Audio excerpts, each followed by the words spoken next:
Hello, Robbie Wong here, going to play some historic best of 3 with mono blue pirates on the ladder. So, it's been a second.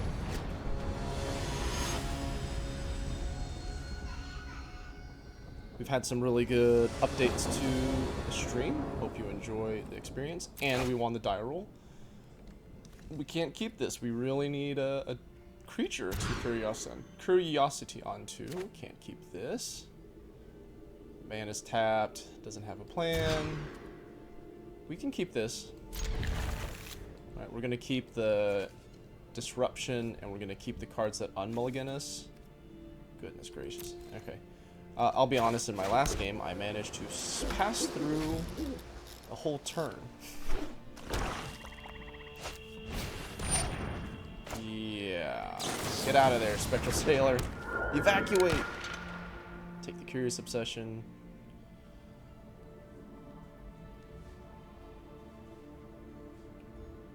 Or maybe the Dive Down. They're playing black. Okie dokie. That makes me feel like there's a cast some sort of Doomblade coming my way. Land. Yes! Alright. Saved. The dive down. Blinking on the name. It removes 3 counters or kills something. Ooh, okay. I'm just gonna do this and hope we hit another land drop. Sure.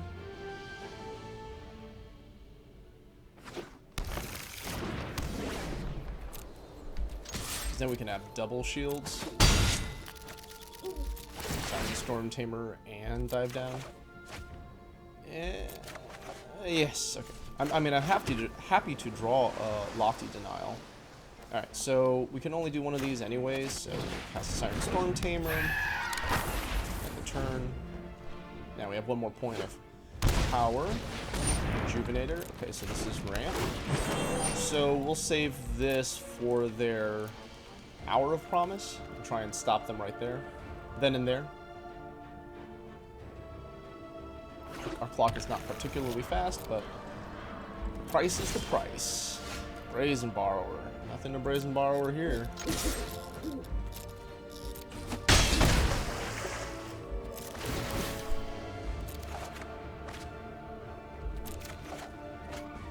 Okay, we have pretty low standards for this Lofty Denial, I think. So if I can't play Brazen Borrower, then I'm going to Stormtamer.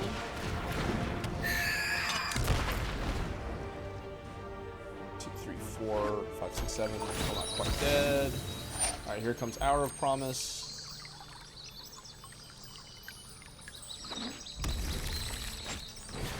Escape to the Wilds. Yeah, that can also be a big fat name. That many cards is guaranteed to find an answer to what we're doing. Escape to the Wilds. That's a spicy meatball.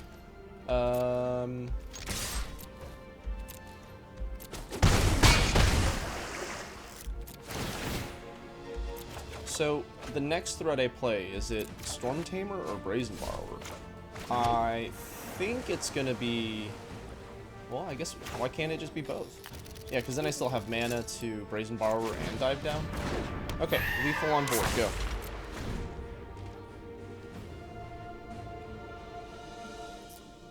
They're still pretty far away from Ugin mana. They're like 3 short from that. Yeah. Yep. Okay, so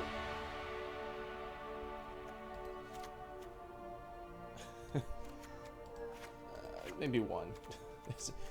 And I guess if I'm not comfortable doing that, then I don't really want both in the sideboard, right? Like, this is the matchup for that. So let's go ahead and get some Spell Pierce for their. And the last couple times we've played, this has been valuable because they have their own Mystic Disputes. So the dive down isn't particularly useful. They don't have a whole lot of removal, and We boarded in some Spell Pierce, so let's get out some Brazen Borrower. While this is a good threat, like most of the stuff they play, you don't want to bounce. We'll keep one in. Sure.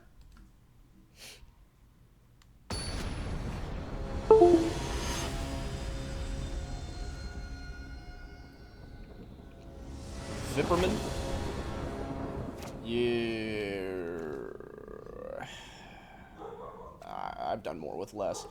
This hand is only keepable because we have a functional strategy. And maybe we'll draw the land for the extras.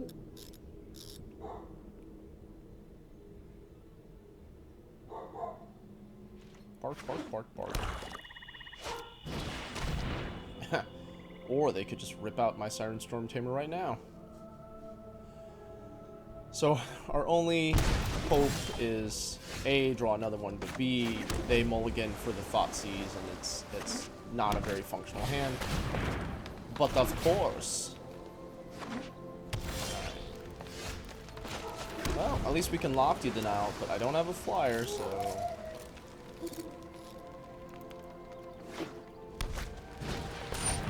Yikes. Okay, so I can't do anything about that.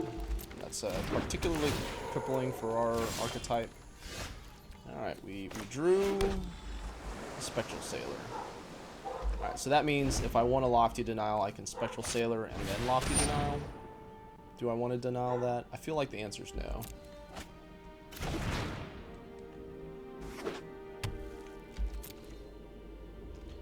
Okay, Spectral Sailor. And then we're going to be mana efficient? No, because if two... Well, no, they only play one thing at a time. Alright, so let's go Curiosity. It's not like Curious Obsession. It won't fall off, and then I'm going to treat you with some respect here, Pipperman. I'm going to assume that you understand how the block button works. Holy cow. Okay, so... Well, whatever. If I counter this, then they don't lose the 2 life. Maybe that's relevant.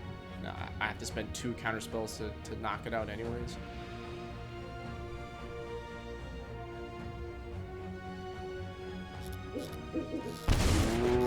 Rough. Trebek. Well, I'm not doing anything either. Good news is I can start to draw with Spectral Sailor, so, you know, that's exciting. They're a Thoughtseize deck. I'm gonna do it at their end step. They are a few lands away from triggering Field of the Dead.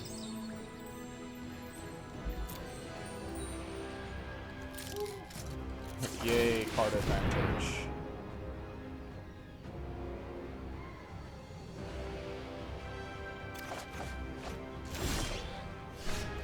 Okay. So, what does this change? Not much. I can play it by itself and then one gets through. Alright, that's the plan. So their end step, we're going to Sea-Dasher Octopus, not as a mutate, but just as a creature. This all gets foiled when they start playing Field of the Dead, but... Play to your outs. If you're going to play to your outs.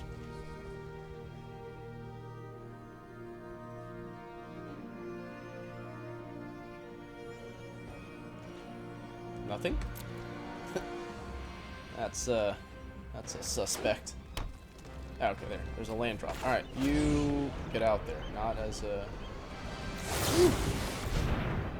I had a hard time convincing my... Oh, there's no blue in here. Mystic Dispute is a dead card. That's a big oopsie. So they're like... Jund? Ram? Okay. Okay. Block the Sea-Dasher. They take 1. I get to draw a card.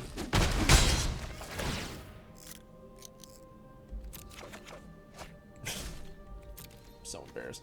Alright, it is what it is.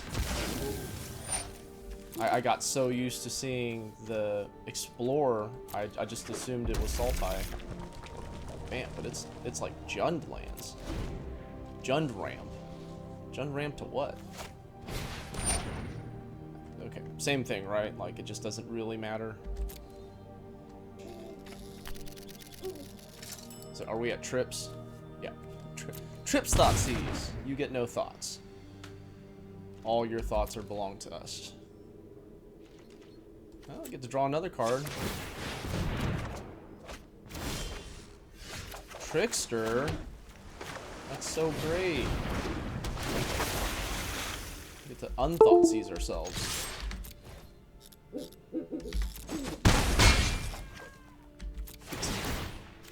We're just plodding along. Okay, so those are some good hits. We can mutate onto the Spectral Sailor and then Merfolk, tap some stuff down. Oh boy. So this is so sad. Okay, so you get slightly bigger. Mutate. And then we will Trickster the zombie. Push more damage through. Now, they could have a... Ooh, this is so good. Alright, so now we only get one more block with this.